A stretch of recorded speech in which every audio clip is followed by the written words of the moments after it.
Welcome to a Practice Pro CPD, brought to you by LAWPRO. Thank you to everyone who is joining us today for this program, and my thanks to everyone at the TLA, including Deirdre and Sandra, who helps us organize these programs.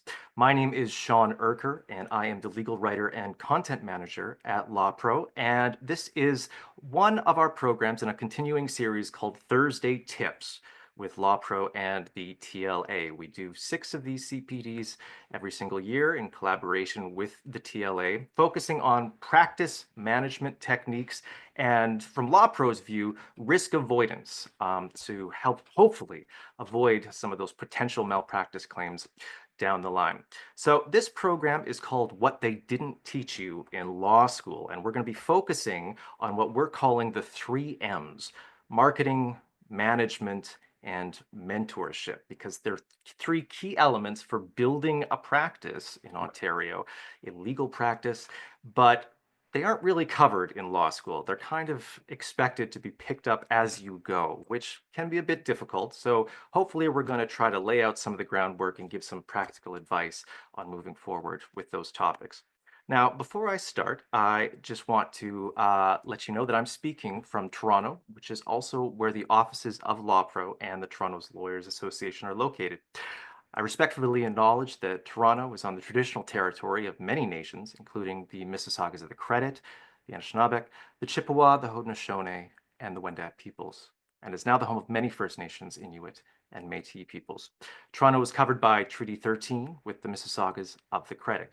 Now, as this meeting is virtual and we're not all gathered in the same place, for many of you, this land acknowledgement is not the traditional territory that you are on. So we invite you to take some time to learn about and acknowledge the traditional territory where you live and where you work. And as a resource, you can visit the website native-lands.ca to search for a location and find out what the history of that location is, or you can contact a friendship center for guidance.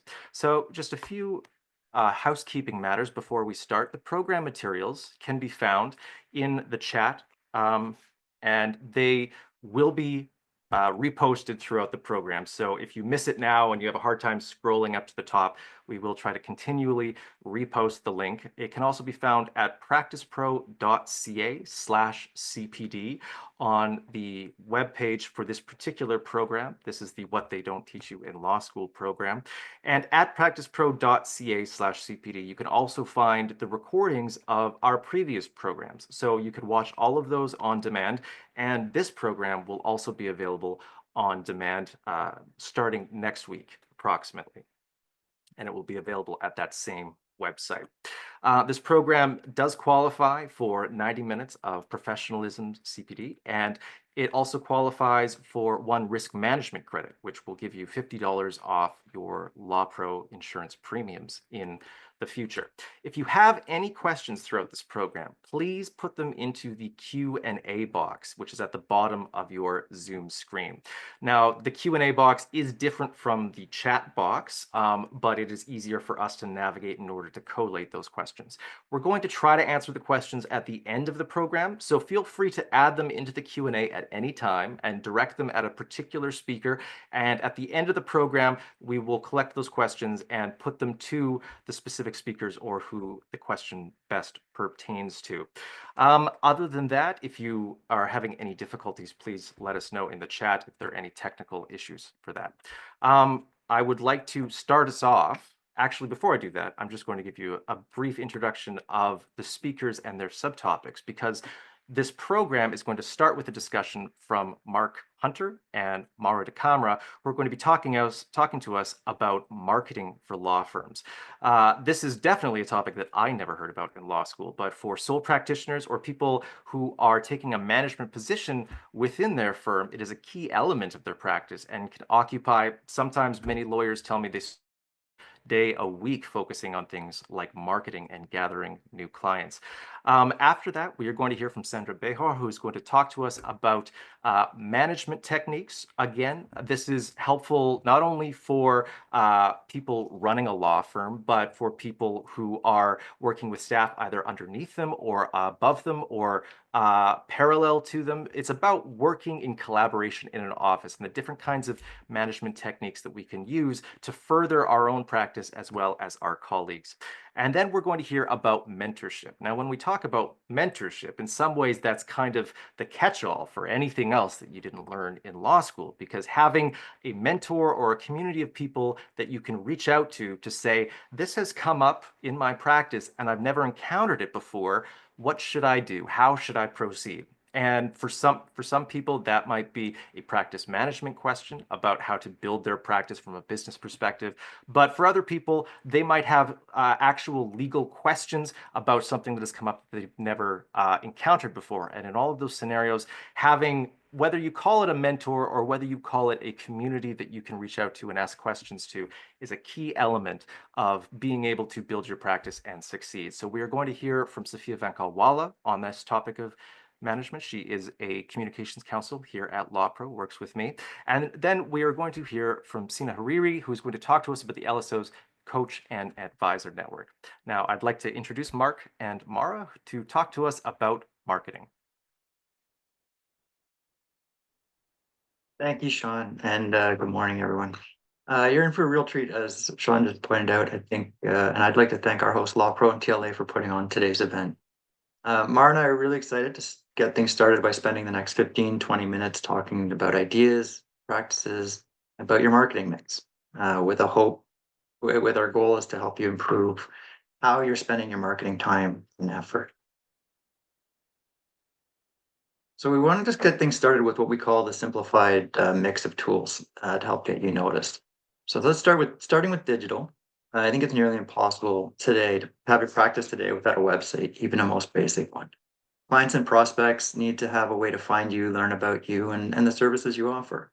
So if you're just starting out, there's tools like GoDaddy, Wix, WordPress, Weebly. These tools allow you to build an online presence really quickly and for not very much money. Now, that said, when it comes to cost with your website, understand the sky's the limit. You can build a basic website for a few $1,000s, or it could be hundreds of thousands of dollars. So really consider what you're doing before jumping in and building yourself a website. When it comes to digital campaigns, whether it's SEO, paid, social, what Mara and I love about this angle is how measurable everything is. I don't want to touch on them now, but Mara's going to walk you through an entire process on building a campaign shortly.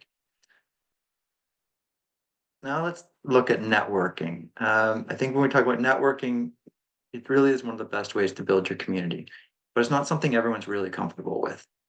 I think we all understand formal networking, if you consider your colleagues, your alumni, school groups, community groups, etc. And it really is a must for everyone. But one area that Mara and I see lawyers fail all the time is what we like to call informal marketing. So how many of your friends and family really know what you do? They likely know you're a lawyer, but there's a big difference between being a tax lawyer and a criminal prosecutor. So make sure the people closest to you understand what it is you do and how you help clients so that they can help spread that gospel about you as well. When it comes to client experience, what we're talking about here is it's everything. And it's one of those ones that's really difficult to get right. Because what might be good for one client might not be great for another. I think all of us on this call today could think of a company that we've had a great experience with and we've had horrible experiences with. So what you're considering here is about consistency. And when you're thinking about your experience from your firm, what you want to do is consider all interactions that a client or prospect might have with you. Is your reception area clean? Are you on time? Do your staff answer the phone? How do you interact with your clients? What does your billings look like? Building out an outstanding client experience will mean improved reputation, repeat business, and referral sources. And if you're truly lucky, you'll start building something called super fans. And those are the people that praise you to everybody. And it's a great way to get your name recognized. Next up is thought leadership. And what thought leadership is truly about, it's about putting your ideas out there for public scrutiny. And understand when it comes to thought leadership, the road is long, but it does pay off. I worked with an individual back in the mid 2000s who built his entire career about digital networking. He called it the 6 pixels of separation. He's become a world-renowned speaker. He's done TED Talks. He's written multiple books. He's built his entire agency around this one topic, 20 years on. Personally, I've been writing marketing and communication blogs with slaw.ca since 2010. I've been asked to speak at conferences, give presentations such as this, invited to participate in dozens of different podcasts. All that came because I was willing to share ideas on how lawyers and other professionals can increase their book of business through marketing. You have to be willing to put those ideas out there if you want to be a thought leader. You can't just literally write one article and hope for the best that you're gonna be recognized in that topic. Now, what about sponsorships and advertising? In their simplest form, sponsorships and advertising aim is to build brand awareness, enhance your image, give you an advantage over your competition, reinforce your message. It's why the boards at Scotiabank Arena are covered. It's why when you open Elle magazine, it's 80% advertising and sponsored content. It's why companies pay influencers to get their product in the hands of their key market. So whether we like it or not, advertising works. But unlike digital, it isn't easy to measure its effectiveness. And advertising can be scary because you feel like you're just spending money with no direct benefit. That said, when you're thinking about advertising and sponsorship, it doesn't have to be a huge spend. To give you an example, I once sponsored a curling team for a law firm. Now, we had a bunch of lawyers kind of laughing at this idea, but then we told them how curling is one of the most watched sports on TSN in Canada. The team was at all the major bonspiels, had recognition across the country, and the sponsorship was less than $5,000. Now, I've also negotiated $1 million naming rights spends. So when it comes to that, what you have to understand is who's your audience, where's your client base, where are those people that you want to know about you, where are they looking? Again, as an example, if you're a general practitioner in a mid-sized town, get on the radio, sponsor the holiday party or a kid's baseball team. These aren't expensive, and it's a great way to be recognized in your community. If you're a real estate lawyer, where are the agents spending their time? Put your resources there. Now, the great thing about events and entertainment is that they offer a high touch point to you and your clients. It provides a great way to give back, whether it's a social program or an educational event. And it allows your clients to network with each other, with you as the conduit. It might seem like a small thing, but having people recognize other people in similar spaces is a big benefit in building your brand. Along with the high touch, the great thing about events and entertainment is that they can be anything you want them to be. Do you want to do a one-off presentation, or do you want to do a series, kind of like we're doing today? Maybe you want to put on a large gala or an intimate dinner. The options are endless. It's really your imagination that's going to help you get through them. Now, although we left brand to the end in this slide deck, probably the most important, and we really could have done an entire presentation just on brand. First off, what you need to understand is your brand starts with you. We all have a brand already. It's how you work with that brand as you build it forward. So yes, it's about your credentials. Yes, it's about your specialties. Yes, it's about your connections. But also understand what your brand is what other people are saying about you. So when you're thinking about your brand and that of your firm, consider, what makes you special? What do you love to do? What do you want to be known for? What do you want that first impression to be? And why should someone come to you over the competition? And remember, a great brand starts with the authentic you. The other part about brand is as you've been thinking of your brand, many of these other items are going to come in the marketing mix will come together. You'll realize I want to be a thought leader, or I want to be a great networker, or I want to spend my money in advertising. You'll understand those pieces better once you understand who you are and what you want it to be. Now, one of the handouts you're going to receive today is about launching your legal practice or service. And I think it's a great resource that will help you understand how to expand your offerings, enter new markets, or even capitalize on current trends. It takes some of these simplified ideas and puts them into context will actually help you build out your marketing strategy. So now that we've reviewed these kind of simplified marketing tools you have available, Mara and I thought it'd be a great idea to provide you with a roadmap on how to establish your digital marketing presence. Mara? Thanks, Mark. And to Mark's point, there are so many different elements that go into your legal marketing mix. We wanted to spend the next few minutes reviewing your digital presence, as it's really that high touch point, highly visible area of your practice. And in many ways, it does encompass all of the other areas that Mark touched on. So while we don't have the time today to go too in depth in any of these areas, the hope here is that if you are that, small firm that is responsible for marketing directly, this will give you a step-by-step process, and really with a couple of hours a day you could get through all of this in, a month and a little bit yourself. Or if you are engaging with some external resources, this will give you some things to make sure that you're discussing and looking for in the plans that they're putting forward, and your overall digital marketing strategy. So the first thing in this roadmap here is, starting your engine. Really, the first thing that you want to be doing is defining your target audience and creating buyer personas. Mark mentioned the resource launching your legal practice. It goes into a little bit more detail on this. But essentially, when you're creating your target audiences, you you want to be thinking who's looking for your services or who's potentially referring to your practice, and start to cater your content to the questions that they may be asking. This is what they're going to type in to the search engines. The next thing is, in today's marketplace, you really do need a website. So you either need to create one, and Mark mentioned a few different tools. If at all possible, I would suggest having a WordPress site. It's going to take you through the course, but there's a lot of great, relatively free, or to Mark's point, you can have a website built for relatively limited investment for what you need to get started. If you already have one, you do want to update it with these buyer personas in mind.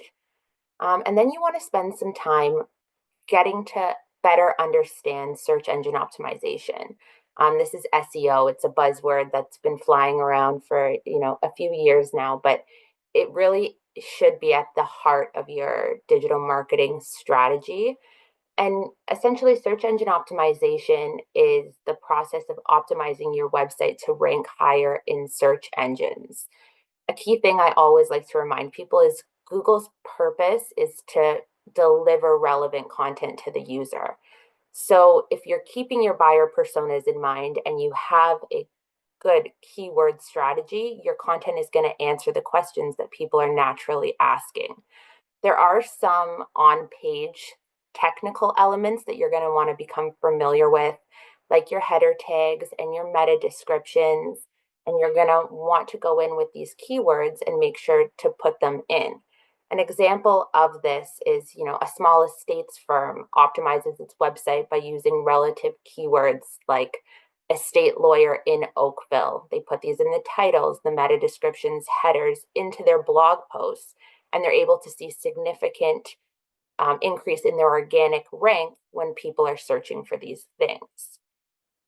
Once that you have the search engine optimization done, a website running, you're going to want to get Google Analytics set up. There's great resources online. It's fairly simple to integrate, but this is going to give you the ability to really get into that data that Mark and I Mark was alluding to earlier, excuse me, and really give you some meaningful information to build out your strategy. Once that all of these things are done, you're going to move into the next section, and you're going to want to build out a content calendar. What are you talking about and why? Then you're going to want to get social. If you're not already on social media, you're going to want to choose, it doesn't need to be all of them, but I would recommend at least LinkedIn. And you're going to want to create some social media campaigns so that you can get your information out there. You're going to want to start blogging. This goes back to Mark's point about thought leadership, and to be able to tell people the information that they're looking for. Maybe you're creating a guide to estate planning, so that when people are searching for those things, your website is coming up. And then you're going to want to try and promote it. You have these social media channels for very limited investment. You can get tons of eyeballs on your content. Following that, we're kicking it into high gear, and you're going to want to, if you have any budget to start playing, this is where you're going to start your pay-per-click advertising. Google makes it fairly straightforward to set up a campaign. They generally have some type of promo plan on with some free credits when you first set it up. There's a great keyword planner tool available in their ads platform where you can play around and test your theories in terms of what people are actually searching for. This is also where I would encourage you to put together your own virtual event or webinar similar to the one that we're doing now. This is where, back to Mark's simplified marketing mix, like we are combining that traditional networking element with the digital profile. You're building a little bit of a blog post on your website explaining this virtual event, linking to the area that they can sign up. You're then promoting it on social media. And it brings me to my next point. You're capturing data points and people by doing this to build out your next part, your email marketing. So you're going to want to, play with tools like MailChimp and create an email marketing list that you're able to send high value content pieces to a list of people that may be interested in your services or may be able to refer your services to people that do need them. All while doing all of this, you now have the ability to track and see the metrics through some of the different platforms, and that's an ongoing process. So, you launch a campaign, whether it's a social media one, then you log in and see how it performed, and then continue to monitor and check over time. Finally, that brings us to our victory lap. And the first thing on here is this Google My Business. And if you're not familiar with this, get familiar with it. You're going to want to claim your Google My Business profile. It really is such an important factor in local search. And so many times on search queries, the local search box is taking up the majority of the page, right after the paid ads. By optimizing this profile, you're ranking in a relatively, in a free way, in very valuable space.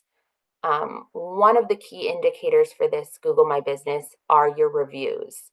And Mark touched on this again, but you're going to want to make sure as you're building out that client experience process that you are thinking about a way to continue to generate digital reviews for your practice. And that they're going to this Google My Business profile. It's a key social proof that people are looking to more and more, and that Google really takes into account in terms of ratings, especially again in this local area. And so it's here again, but this idea of analysis, you're going to want to analyze what's happening. How many reviews were you able to get? How were you asking for them? What could you do to improve this process? And then you're looking at everything and you're reviewing, re-strategizing, and building out a bit more of a long-term plan when it comes to your content. I like to plan in 90-day increments because it gives us a bit of time to see how things are working and then just keep our finger to the pulse. But that's essentially it. By the end of this, victory lap here, you should have a pretty solid digital marketing presence, and it takes time and consistency. So it's an ongoing process, and you'll be continuing to look at it. The next thing that we wanted to highlight, especially for anybody that is trying to go at this on their own or with some limited resources, are some helpful tools for your marketing. These are things that Mark and I have used for our clients, and they're great. So Wix, GoDaddy, WordPress, Mark talked about that a little bit, so did I. This is to build your website. Canva is an excellent resource. This PowerPoint presentation that we are presenting today, we made on there. There's some great templates. It's fairly turnkey and is super important for your social media, your brand, any images. You can play around with it, and it's super user-friendly. It's a great tool. It's a premium resource, I call. So you could have it for free or for limited investment. You could get some premium content. Hootsuite, Buffer, there's a bunch of other ones. These are essentially scheduling tools that'll help give you the ability to pre-schedule some social media content and monitor it. MailChimp, SurveyMonkey, these are great ways to be communicating with your content. This is your email newsletter, part of your client experience. And then finally, AI, Chat PT, Copilot. Essentially, I'm sure you're realizing, or you already know this, marketing is a lot of hypothesis and testing them.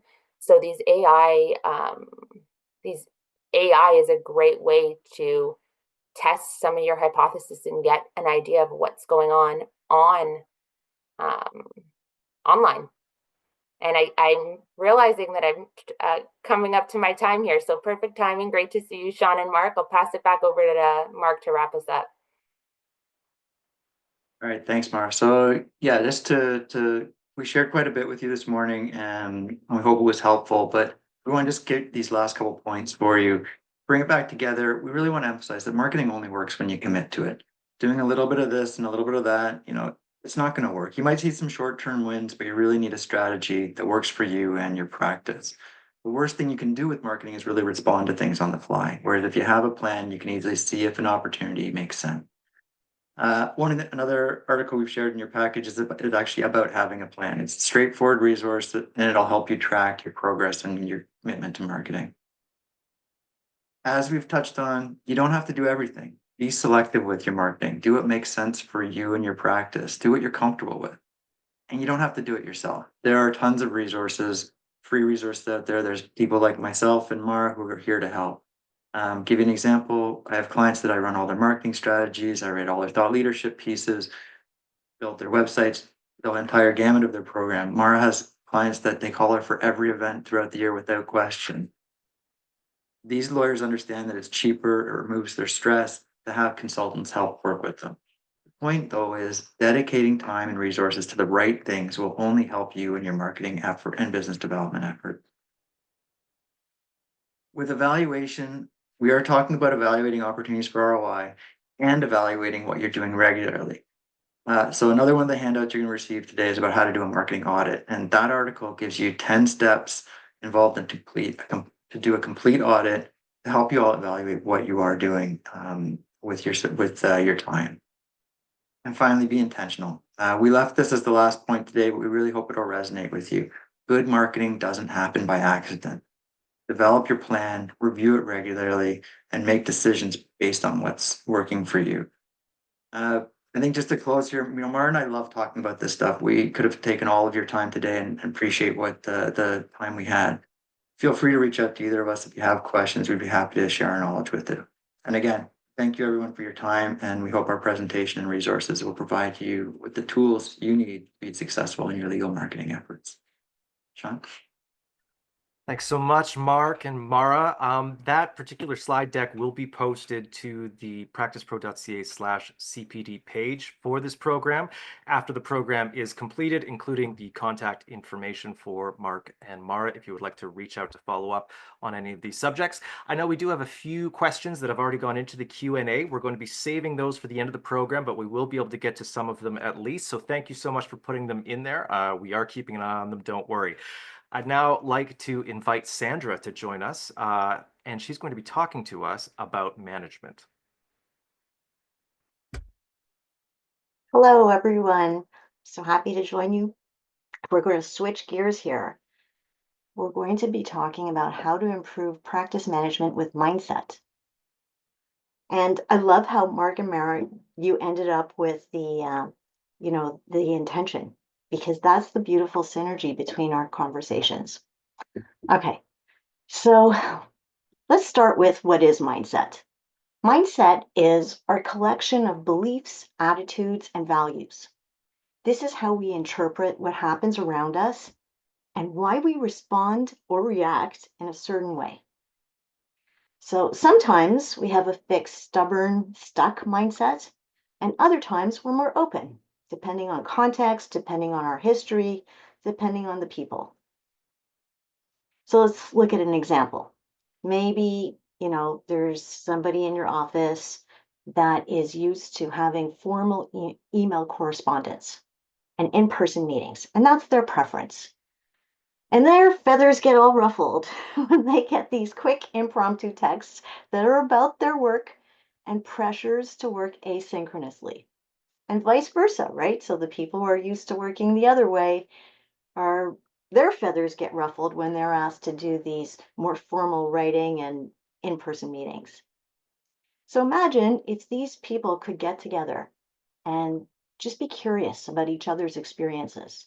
So instead of getting irritated or instead of going into the next experience thinking, oh, this is what he's going to do or this is what she's going to do, and I'm just waiting for it, and you're already upset before anything even happened. That's what mindset is. It's about the attitudes that we bring into situations. So instead, inviting in a more curious approach. Well, I wonder what it is that drives this person's thinking about in-person meetings. What kind of experiences have they had? So bringing this kind of curiosity allows for more open conversations. And imagine if people who had these differing views had those kinds of open conversations, what would happen? Maybe they would really be able to teach each other. Maybe they would learn about ways to use one way of communicating in a way that really works and using the other, not instead of, but figuring out how to use each vehicle where it works best. And maybe creating a communication strategy for the firm so that everybody has a way to use all the different ways of communicating and removing some of that pressure and removing some of that conflict and tension. Okay, so improving practice management through mindset means allowing for a change in the way we think. That's where it starts. And then what follows is a change in the way we behave. So do this fun exercise with me because it illustrates this idea. All right, so start with, and you guys all, wherever you are, please do this with me. All right, start with crossing your arms. Just cross your arms the way you normally do. Feels comfortable, right? And now uncross your arms and cross the other way. Not as comfortable, right?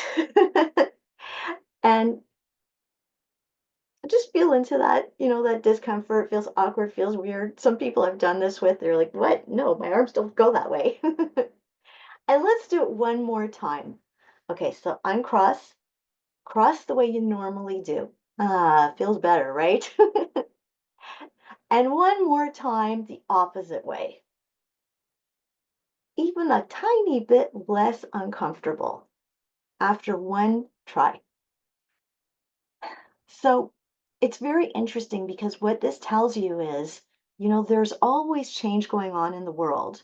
It's exhausting for us to be responding to that. And sometimes our mindset can get stuck. We just want things to be the way we want them. But remembering that we're adaptable and it doesn't take that much to shift the way we think, the way we behave, it can help with having more of a malleable mindset. Just remember that you are able to adapt. Okay, so let's look at how this plays out in 3 different areas of practice management: managing your team, managing your manager, and managing boundaries. Okay, so to manage your team for success, consider this: shifting from a more hierarchical management mindset. And that doesn't mean changing anything about the organization of your firm. So you may still have a hierarchical, responsibilities, and you may have someone who reports to you or a few people who report to you. I'm not suggesting changing that. I'm suggesting changing the way you view it.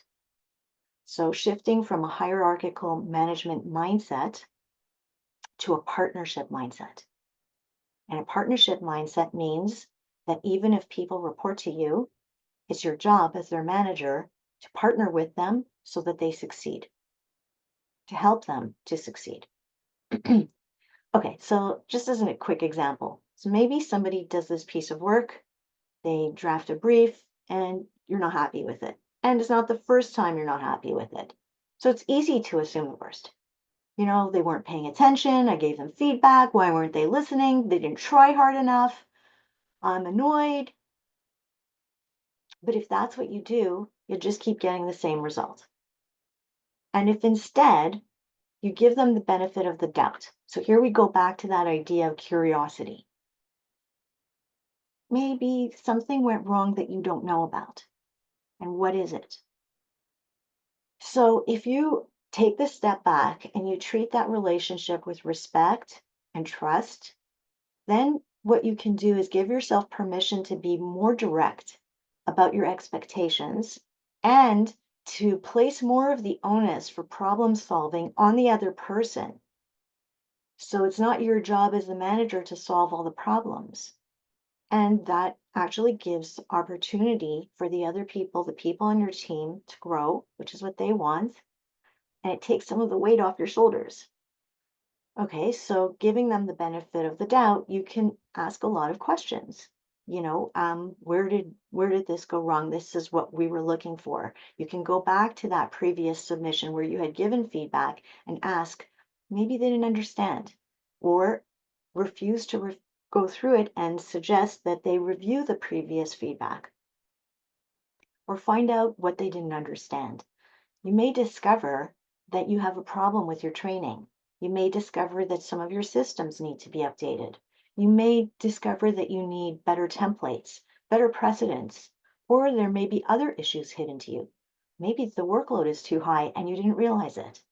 Asking questions, giving the benefit of the doubt, will take you further. That's about empowering your team so they succeed.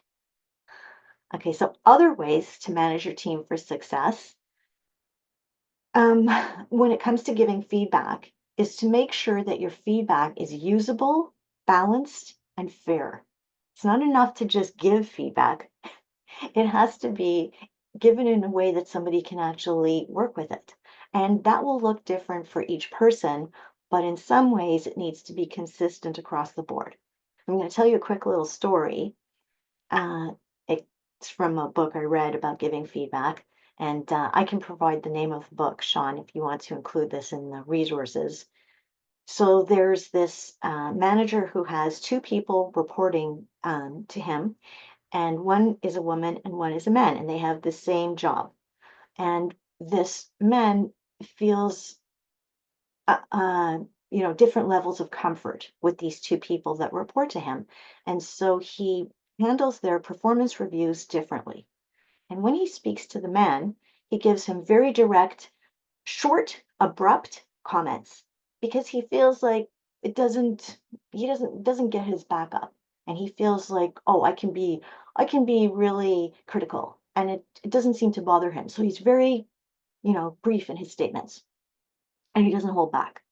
And then when he has the performance reviews with the woman, he's a little bit more polite and a little bit more restrained in his comments. And what he thinks he's being appropriate. And what ultimately happens is the man that reports to him gets promoted, the woman does not. And so the reason this plays out this way is because the feedback is critical to growth.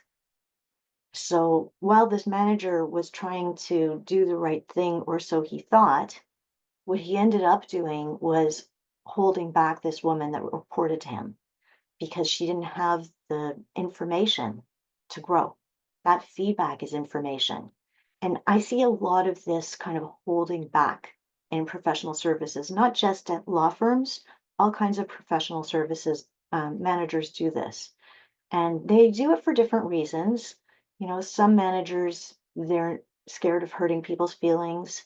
Some of them, like this manager in this story, doesn't know how to navigate differences between the different people on their team.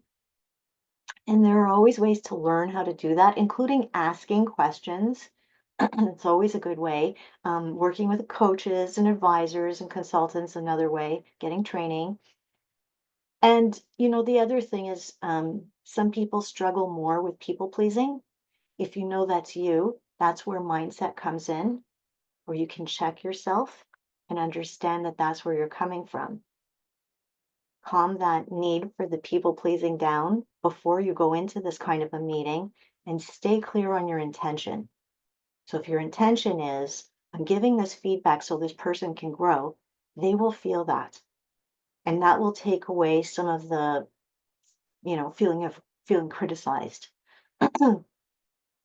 As much as possible, the easiest way to give feedback to help your people to succeed is to have a lot of conversations about their career aspirations. So these are one-on-one conversations where you learn more and more about each individual. They're not going to look the same. So if you speak to them on an ongoing basis, you get to know a little bit more about their desires for their career, for their life, for the short term, for the long term, what they're interested in getting better at, what kind of role they would like to play in the future. And then you can support them in a way that is more aligned with their desires. You can create goals that are more focused on where they're actually motivated to grow. And when you do that, it's easier to give feedback because then you can say, I know you want to be in this place in a year from now. Here are the gaps as I see them.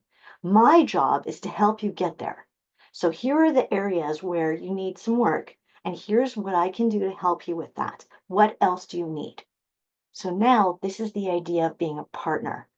As the manager, instead of having that hierarchical mindset where you're evaluating and criticizing and judging and demanding, which isn't as effective. All right. So, and similarly with performance reviews. So some firms still use them, some firms have never used them. And even if your firm doesn't use performance reviews, you may still have similar ways of evaluating performance and using that as a way of deciding promotions. So performance reviews are not as favorable these days with consultants. I've done a podcast on this if you're curious to learn more about it. And so one of the ways that you can pivot here to set your team up for success is to create a performance management system that focuses instead of on metrics, lots and lots of metrics, which is the way performance reviews work. Instead of doing that, focusing on one, two, or three goals at a time that are the most important thing for the firm, for that person's role, and relate to their particular career goals so that you and help them with the goals. So you meet with them regularly, not once a year. That's another danger with the performance reviews. So you meet with them regularly, depending on their goals, depending on how much work it is going to be for them to get there. And you help them to make progress, and you don't hold back on the feedback so that they know how much progress they have made and how much more progress they need to make. Similarly, with delegation, one of the ways to set people up to succeed is to tailor your feedback based on each individual's needs. So you may get frustrated with one person on your team, whereas two people seem to be managing with everything you delegate. But maybe that person learns differently. And if that person learns differently, you need to be giving them the delegation information differently. Just as a very simple way of looking at this, introverts like to read in advance. They're not as good on the spot. And so if you have two extroverts and you're used to having delegation meetings where you just talk it through right on the spot, you bring on someone who's more introverted and they don't react the same way. If you had given them materials a day before to read and review, or maybe videos or samples to look at, they might have been able to perform better in the meeting. They might have been able to understand your instructions better.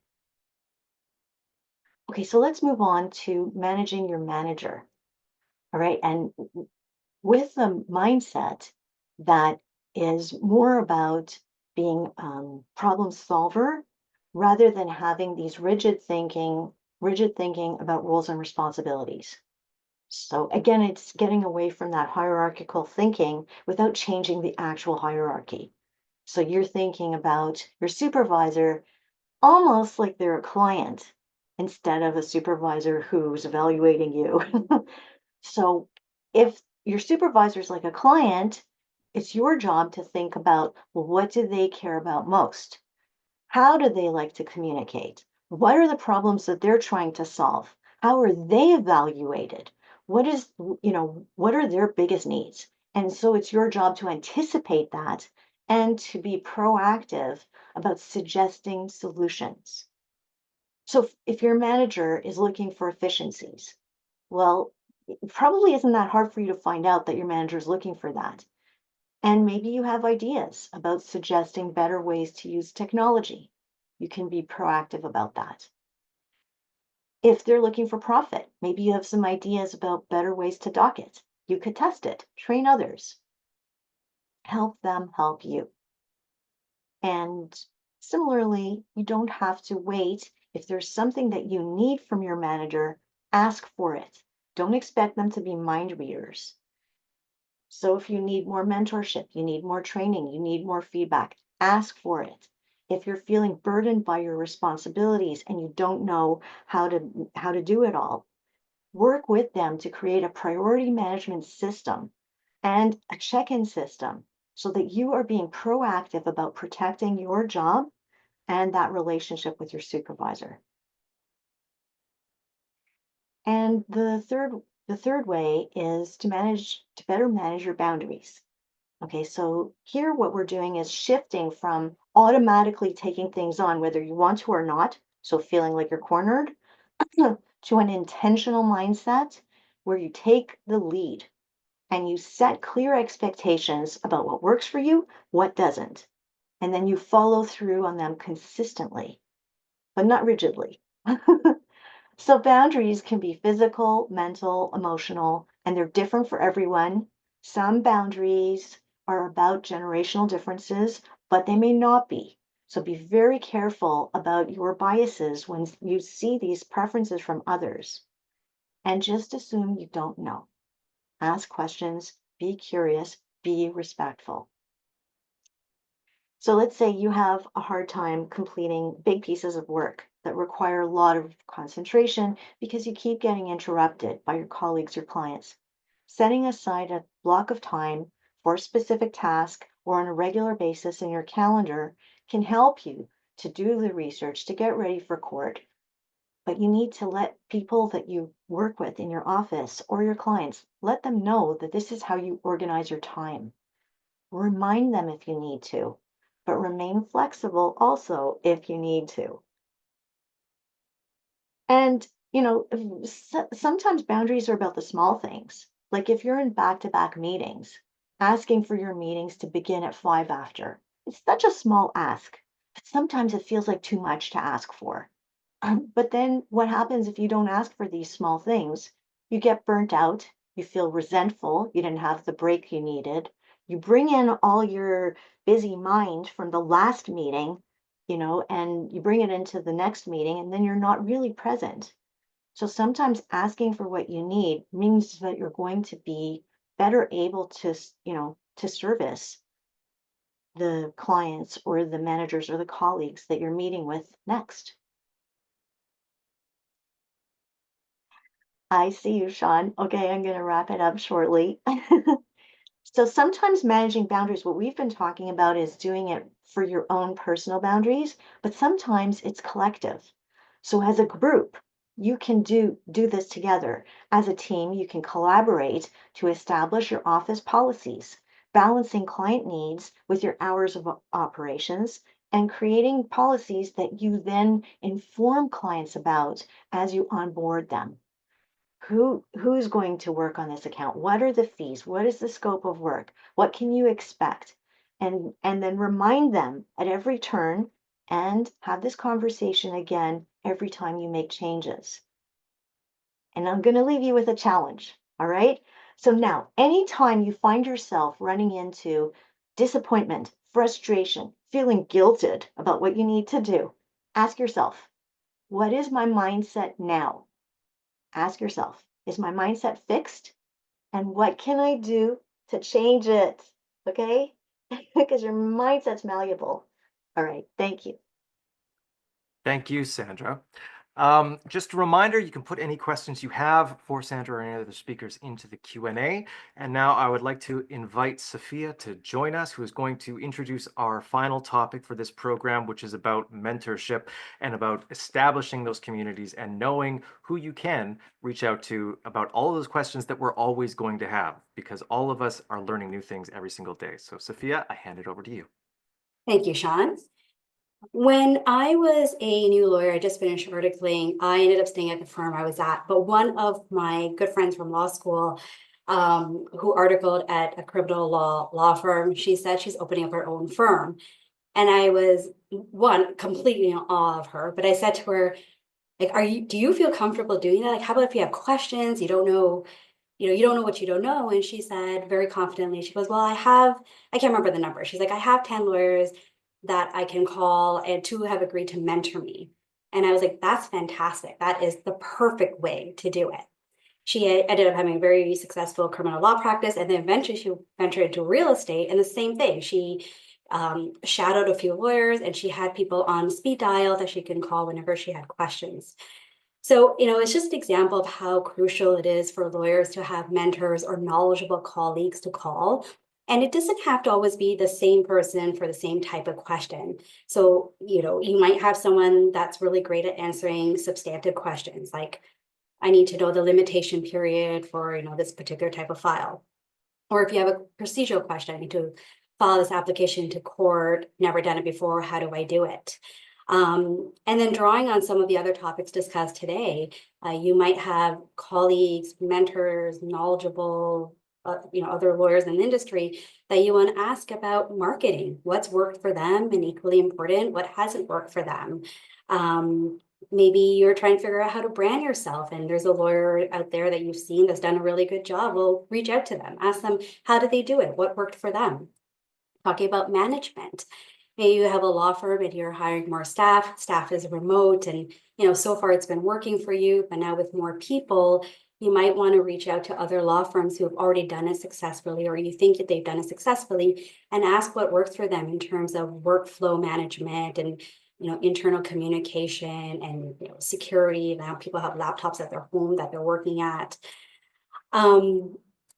Technology is a good one also. It's like one of those skills where it's important to have mentors or like I said, like knowledgeable colleagues. I was out, I think maybe in Goderich, Ontario, maybe it was a different town, where there was a lawyer who's been practicing for 35 years and wants to use AI. So my presentation was partially on AI, and he said he's terrified to use it, but he wants to use it to write his emails. And so he asked a junior lawyer to mentor him on how to use AI, use it properly, understand the risks, and so forth. So that's a great example of, usually when we think of mentors, we think of a senior lawyer mentoring a junior, but this was a junior lawyer mentoring a senior. It's just that the junior lawyer is much more experienced in the tech field. So how do you find a mentor or knowledgeable colleague? So I have 5 points for you, and I'm going to start with the most obvious one is colleagues that you already work with. If you work in a small law firm or a big law firm, then take advantage of that. Sometimes even just listening to your colleagues deal with a difficult situation, a difficult client, or diffuse a situation or a transaction blowing up, and how do they manage it? That's a great way to learn from other people and trying to incorporate things that you learn that work for them into your own practice. If you don't have that option, or if you've already exhausted that option, then consider approaching a lawyer that you might have worked with that was on the other side of a file. I remember once I was working on a commercial lease agreement, and the other lawyer on the other side was quite senior to me. And when we were wrapping up, I said to him, I really enjoyed working with you. If I have questions in the future, here or there, can I give you a call? And he said yes. And then I did one day call him, and sure enough, he returned my call.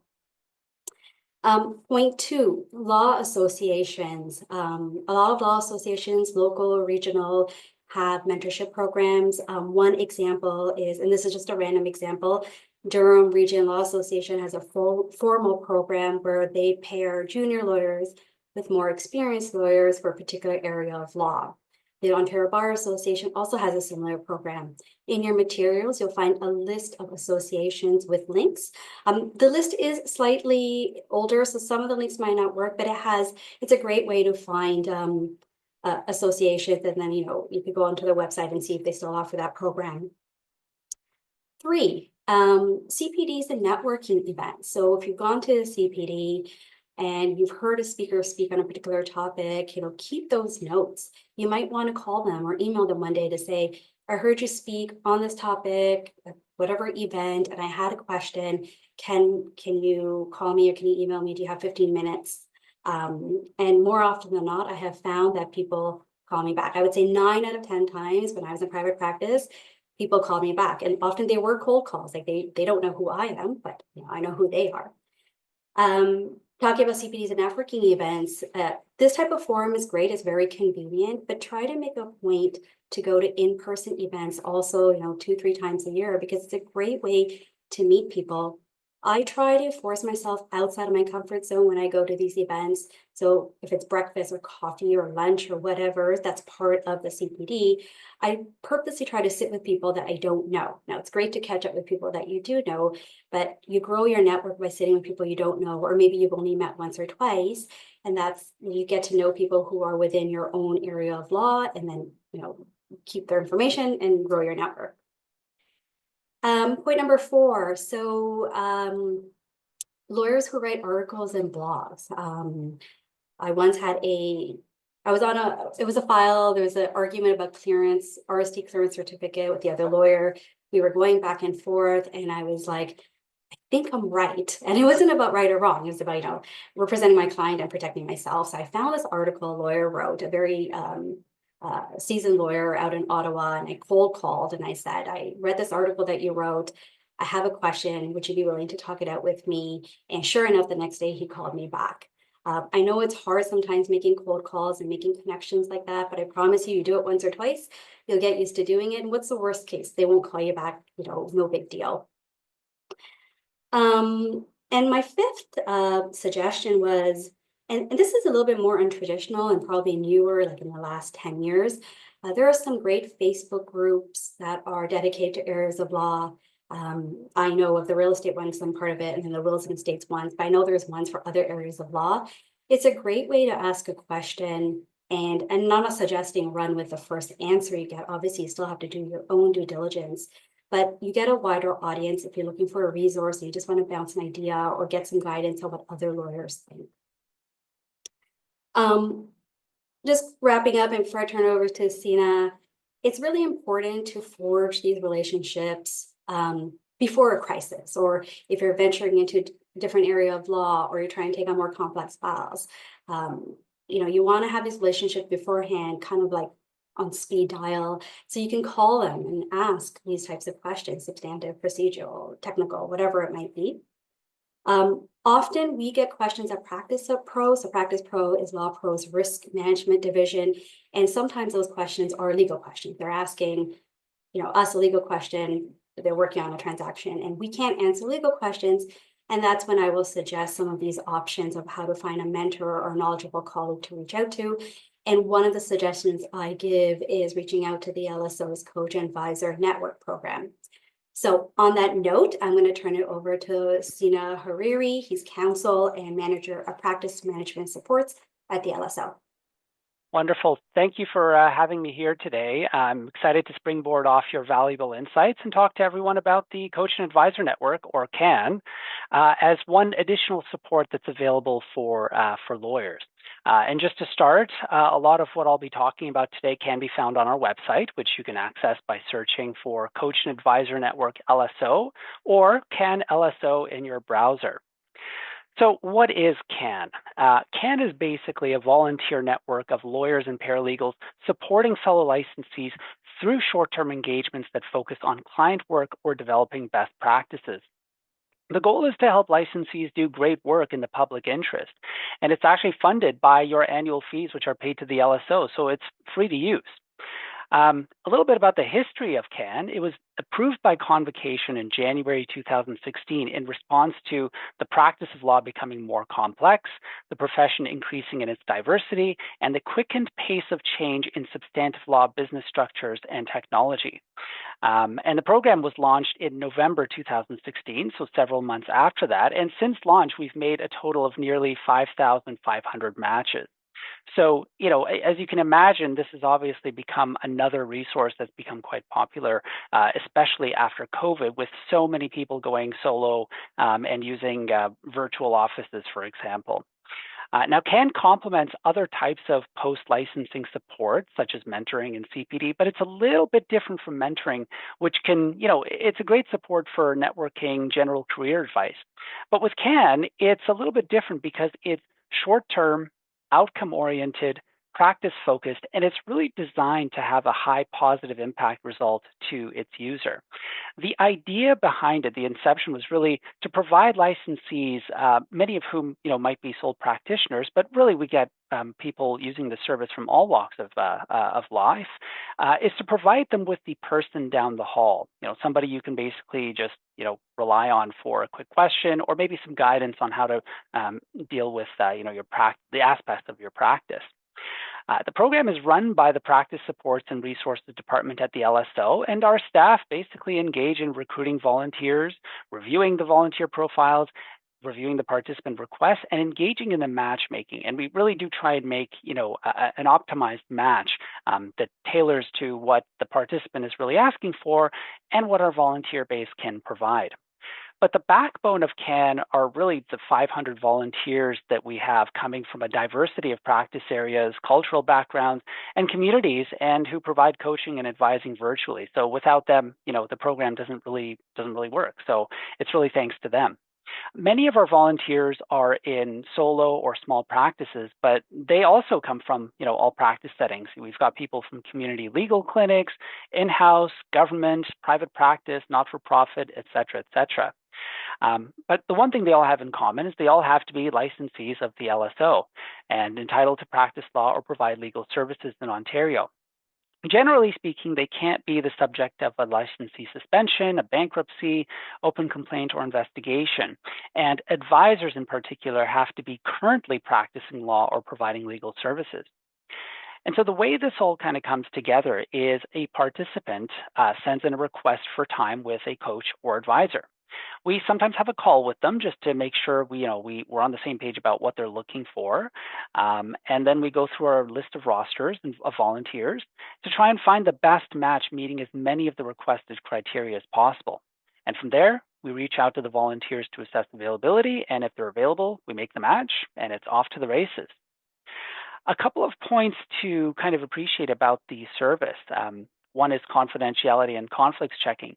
On confidentiality, CAN maintains confidential information from the forms that are sent in, and it's really expected that information shared with a CAN volunteer is also maintained in confidence. But the onus is really on the CAN participant to identify if confidential information needs to be disclosed to have a meaningful discussion, as well as to flag to the volunteer prior to any disclosure, right? And so the idea is this will help us effectively conduct an appropriate conflicts check.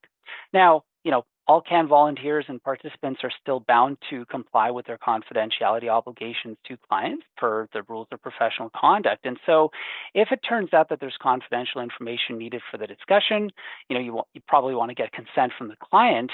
And you really have to try and be careful not to disclose more information than is necessary. On the topic of conflicts, same thing, right? The onus is on CAN participants to review our volunteer roster and identify on the request form if there's anyone with whom they could potentially be in a conflict of interest, whether it's potential or actual. And down the line as well, if we do make a match and suddenly it clicks, hold on, I've got a conflict with this person, then they would just let us know and we would effectively rematch. Some things that engagements cannot be used for, things like personal, legal, or disciplinary matters, or activities that might include direct contact between a volunteer and participant's client. So those are big no-nos as well. For example, if you're not practicing, you can't ask for an advisor who provides substantive advice, but you can always request a coach even if you're not practicing.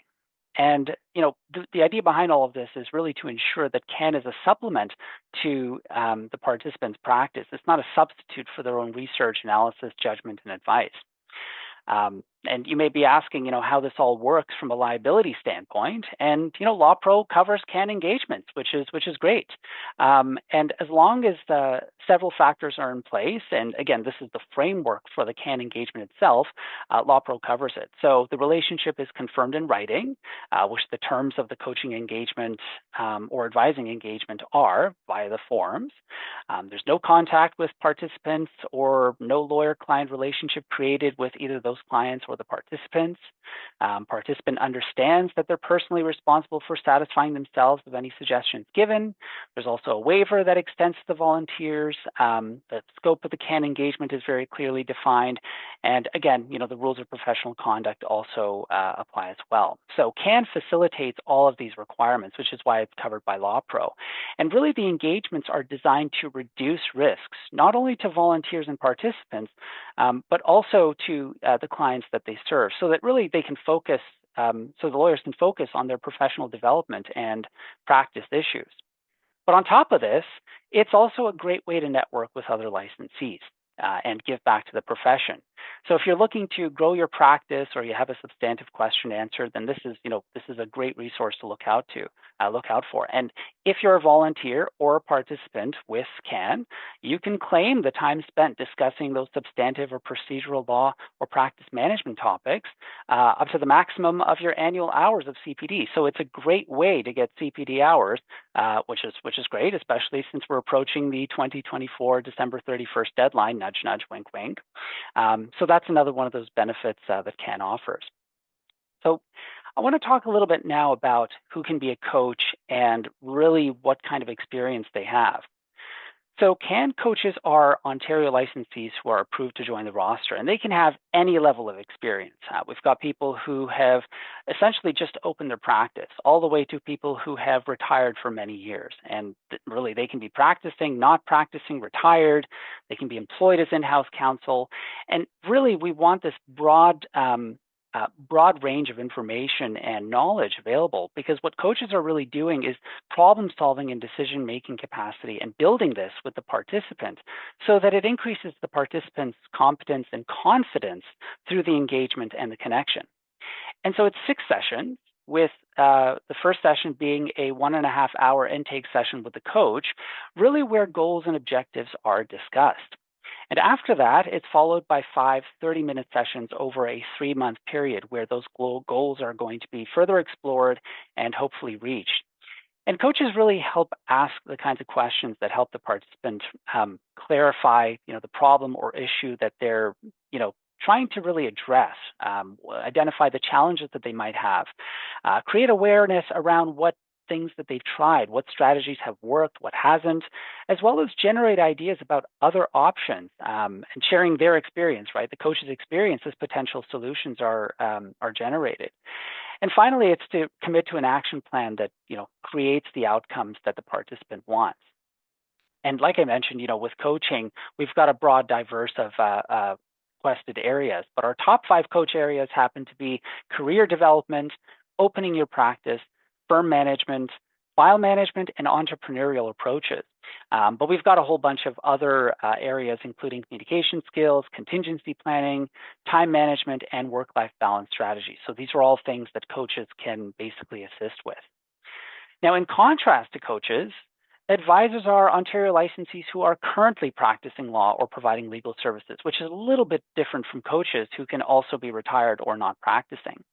Unlike coaches as well, advisors must have at least 5 years of experience. And the reason for this is because advisors are dealing with substantive and procedural law inquiries, including on some client files. So they really have to bring the relevant experience and expertise to those engagements. It's a little bit of a simplified process compared to coaching, right? It's a 30-minute phone call with the advisor, and they're talking about substantive or procedural law issues on a client file. Really, the advisor engagement is designed to create that safe space so that licensees can ask that, quote, the silly question and get the benefit of the experience to avoid reinventing the wheel, as well as providing next steps on issues that might help move client matters forward. We've got really any area of law, coaches coming from any area of law, but our top 5 requested advisor areas happen to be family law, civil litigation, real estate, estates, and immigration. And the advisor's role is really to assist with asking questions to help the participants really gather facts, identify their assumptions, challenge their thinking about the problem or the client file, and provide suggestions for next steps. But the one thing to keep in mind is that an advisor doesn't provide legal advice, but they do draw on their experience to bring a fresh perspective, provide a sounding board, and help generate and assess options. And so what happens if you want to have more time with your coach or advisor? The way it usually works is we usually ask that if the coach and advisor is available for this. And if they are, then you just send in a new request, and in the information box, you just identify, hey, this is someone I'd like to rematch with again. They're okay with it. And effectively, we make the match immediately instead of going through the matchmaking process. So this is something that can basically be done at, after the match. Now, this is only one of many other services provided by the LSO that also help licensees. We've also got the Practice Management Helpline, which is a confidential service for licensees only. So that means it's not anonymous, because we do have to make sure that it's licensees that are effectively calling in. But what the Practice Management Helpline does is it answers questions about the rules of professional conduct and the bylaws. We also have a ton of resources on the LSO site, which we're happy to connect with and provide support on rules or bylaw questions. It's not a substantive or procedural law or transactional advice area, nor do we provide advice on personal matters. It really is kind of, if you've got that tricky question about interpreting, the rules of professional conduct, and you kind of want a sounding board to discuss some of those issues, that's really what the Practice Management Helpline is for. So that's a very valuable resource. And the Coach and Advisor Network can basically be reached at 416-947-3315. And again, this information, you can find it again if you just type in Practice Management Helpline LSO in your search browser, and all the information is there. Another great program I want to mention, and again, all these programs are included in your Law Society fees, but one of them is the Member Assistance Program, or MAP. And this is a confidential service designed to help members achieve their health and wellness goals.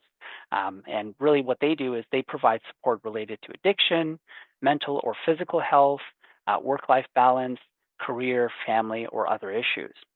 And I mean, when you kind of look at all three of these programs and many of the other programs that Sophia mentioned, the practice of law isn't easy. It can be difficult even on the best of days. So our hope is that with these resources and some of the other resources that are available to you out there, things will be a little bit easier so that you can kind of achieve not only short-term but also long-term success as a lawyer. Lawyering is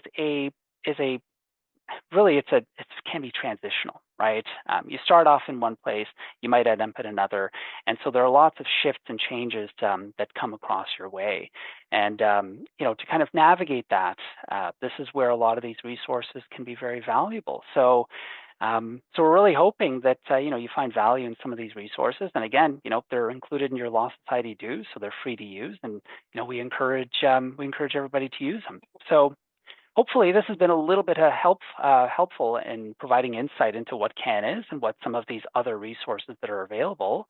I don't know if Sophia has anything else that you might want to add, or any questions we can answer. That was great, Sina. Thank you.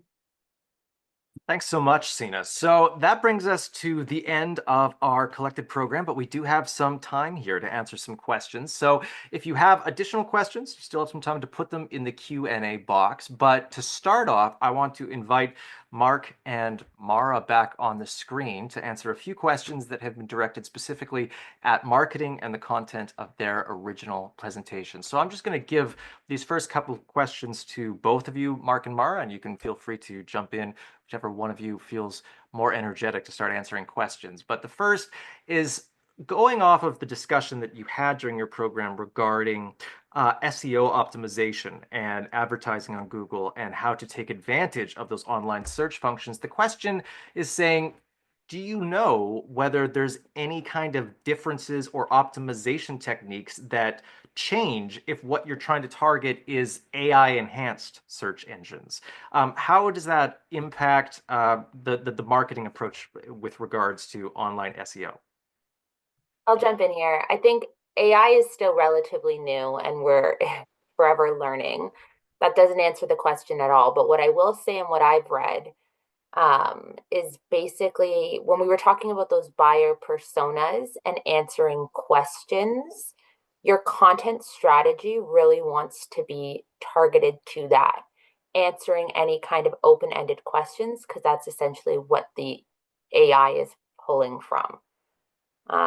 Mark, did you want to add to that? Yeah, and also add if you are thinking of using AI to help build your content, remember that Google's actually always looking for original content, not just stuff you've regurgitated. AI can help you with developing the content, but you really need to make it your own. And there's tools that you can use that'll say, is this content created by AI or is it created by a real person? So it's definitely worth running through those tools to make sure your content looks and feels like it's created by you, if that's what you're using it for.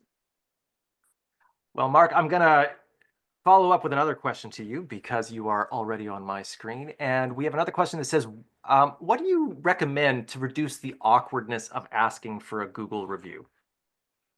So what we figured the best way to do this is when you make it as part of your program. So depending on the type of practice you're doing, let's say you're doing immigration work. You know, what's that great time when everyone's in a great mood at the end when they actually get their immigration papers? Ask them for a review at that time.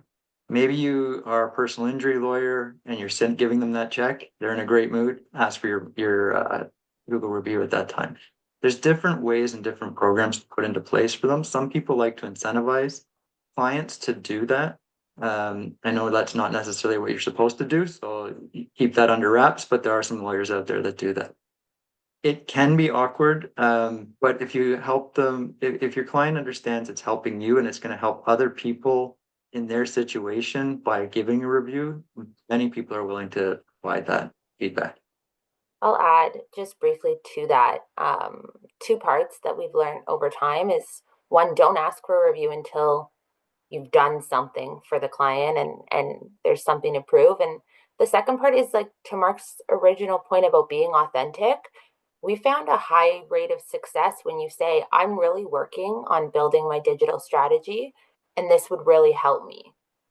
Can you take 5 minutes to share your experience so others can find our services? Thanks, Mara. I'm going to put this to you as well, Mara. We did have a couple of questions asking us to elaborate on some of the rules that restrict lawyers' marketing. For example, LSO Chapter 4 of the Rules of Professional Conduct, but there's also rules that restrict how people approach spam email marketing and who you can and cannot email, whether you have their permission or not. That's a large topic, and it goes beyond the subject matter that we specifically discussed today, and perhaps actually it should be the topic of a future program, so you can feel free to email us and say that that might be something that you want us to include in a future program. But just as a brief summary, Mara, could you perhaps touch upon those considerations that lawyers need to make about the rules that restrict their marketing? Sure. So I think in terms of any email marketing, absolutely anti-spam, the Canadian legislation needs to be considered and taken into account. In a nutshell, from my perspective, if somebody's giving you their email address, you have the right to email them. With some of the tools that I talked about, the unsubscribe button is built in and you can't send an email without it. And so that's one of the fundamentals and will help. You know, if somebody signed up for a webinar and then didn't want to hear from you again, they'll simply unsubscribe, and that should solve that. Transitioning to the Chapter 4, the LSO guidelines, I think I'll start by saying, and Sina just did talk about this, there's a helpline. And so I think the best recommendations that I have are anything, well, one is become familiar with Chapter 4 and specifically the commentary. I think that a lot of the fouls that I've seen are addressed in the commentary. So, you know, two of the key areas that I think Mark and I talk about all the time is that idea of qualitative superiority. You know, you can't say you're the best lawyer. If you've won a best lawyer award, that's a great way to frame it, but you can't suggest that you're better than. And the other area that we see a lot of issues is the second opinion advertising. You know, you can't solicit somebody else's client, and that can become tricky. I think the best advice is to use that helpline that is a free resource available to you through the LSO, and to make sure that you are engaging. Like if you are outsourcing any of your marketing work, make sure that these people have experience working with lawyers and are familiar with Chapter 4. You know, a lot of marketers out there don't even know that this exists. And that's where you can run into some issues. Thanks so much, Mara. I'm actually going to bring Sandra on now, if she can join us. We do have a question here regarding management subtopics.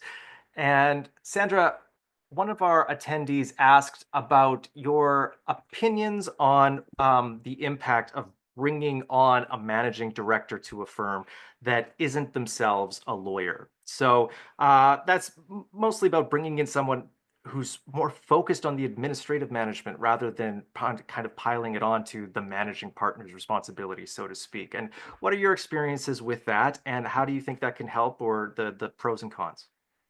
Well, I love the creativity in the question, right? It's like, oh, maybe it's hard to find, enough lawyers to fill all the roles in your firm. So thinking out of the box, who could do those jobs that we're not getting to? And maybe who could do it better than a lawyer could do it? So just the open-mindedness of the question is actually paving the way to a good solution. And, to me, it starts with the job description. If you are really clear, because there isn't one way to manage a firm, if you're really clear about what your firm needs and you commit that to writing, like, what are the gaps right now? What are we not getting to, or what are we not doing well enough? And make that clear. Where would we like to go? So that goes even a step further. Okay, year from now, 2 years from now, 3 years from now, where would we like to go? And how are we not going to be able to get that done with the group that we have? So if you're able to sort of solidify that into a list of skills, a list of competencies, and how would you work together, your answer will come from that. Thanks, Sandra. Sophia, if you could come on, I have a question that I think is perhaps best directed to your expertise. And this person asked that they often feel like they have too many questions for their mentors. So how should they approach that? How do they deal with that? And what approach to kind of perhaps narrow it down or to feel more comfortable focusing on certain things? It's a great question, because I was one of those people who had lots of questions. My strategy was, if it was a mentor, I would ask them if they prefer that I give them the questions in advance. So write them out, send it to them. I know when I was on the reverse end, I like the questions in advance so I can get an idea of, what is it that the mentee or the junior lawyer, whoever it is, that's looking for. The other strategy I used was, if it was a question I was asking, say there were 3 questions on that list, I would provide what my thoughts are underneath. So then that way the mentor who's looking at it can have an idea of kind of like, what do I know? What don't I know? What are my thoughts? And sometimes it was simple as them saying, oh, yes, you're on the right track. Oh, but you might want to look at this legislation. You've missed this. And I think it makes it a little bit easier for them. Thanks, Sophia. Now, actually, I'm going to ask Mark to come back. You might have thought you were done, Mark, but we have a couple more marketing questions. So I'm going to pull you back in. And the first one I'm going to ask you might be a bit controversial, but it's a simple question. Okay. Should we reply to Google reviews? Yes. Can you elaborate? Yeah, I think it's about your client experience, right? Like if somebody's willing to go and put something out there for you, you should put something back out. Acknowledge that they put the effort in to make a comment.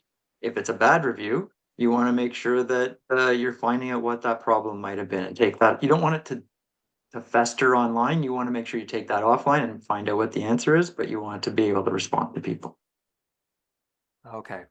And one more question, Mark. I'm just going to read this out. It's a bit long, but that considering the reported national average for lawyer incomes is perhaps lower than some might expect, do you agree that SEO, blogging, MailChimp, and other tools, along with sponsorship and these initiatives, can be too expensive for some lawyers? And so having regard to the cost and benefits of client acquisition and the effectiveness of different ads, do you think that direct email campaigns or other low capital costs that have less time intensiveness and less cost on a pecuniary financial scale might be a better emphasis for small firms with a tight budget? Sure. And again, this goes back to what we were talking about earlier, is figure out where your clients are and where you want to spend that money. Digital campaigns, if you're doing paid search, it can get really expensive really quickly. Mara and I both know of firms that spend $30,000, $40,000, $50,000 a month on paid advertising. Small one-off shops isn't going to do that.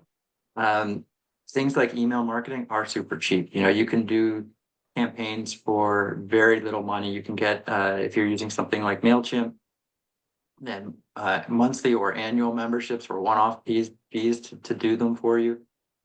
There's a time commitment. You're going to have to write that information. You're going to have to create that content. So it's a different type of marketing. So where do you want to spend your time, or do you want to spend your money?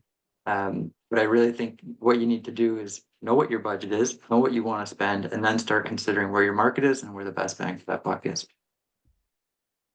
All right, thank you, Mark. And I think that brings us to the end of our program.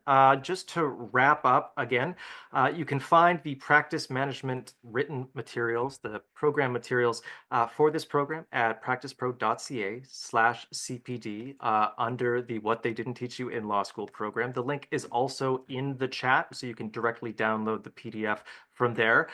Those materials include the written materials provided by Sandra, and they also provide the reference materials provided by LAWPRO. The actual presentation used by Mark and Mara will be posted on the practicepro.ca website after this program, along with a video of this program.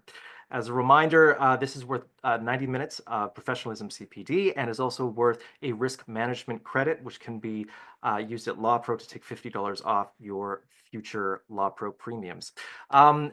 There is a program survey also in the chat that was just posted. Please click on that and fill it out and let us know what you thought of the program and also what you'd like us to do differently. Is there any subject matter that you would like us to cover in the future? Would you like us to go more in depth, for example, on the rules that restrict certain kinds of marketing, or any of the other subtopics that we've covered today? The survey really helps us out to kind of create the content that you are looking for. Thanks again to all of our speakers, Sophia, who helps prepare this program at LawPro, and everyone at the TLA for helping us host this and doing all of the very complicated back-end stuff that I usually don't understand. I hope you will join us for our next program, which happens on December 5th, and is going to be on the topic of real estate. And keep an eye out for all future programs that we will be covering in the future. Thank you again, and have a great day.